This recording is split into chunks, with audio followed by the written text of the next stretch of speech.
位伫咧中西区府前路巷仔内底仁厚镇福德祠，创庙至今已经有200多栋。今年首度伫咧福德进行圣诞举办招财黄金龟跋杯比赛，祭出1只3钱、3只1钱，以及9只0.5钱黄金龟，总共13只。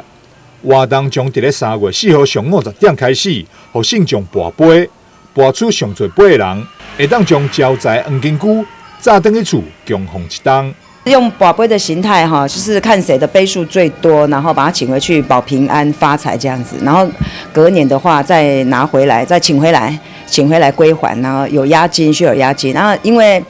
我们这边背光这边短背光是第一次办这个活动啦，所以也就是不晓得情况怎么样，但是相信如果背光要让他宝贝带回去的，因为我们有分3钱、1钱跟0.5分的，然后一定是背光要挑选他喜欢的人，觉得不错哪个人哈，然后保他平安发财，然后。除了黄金龟，庙方嘛有准备6只金钱龟、1只30斤的米龟、6只1斤重的饼龟，以及100分发财金，提供予民众跋杯领取。但是新闻早秀为采访报道。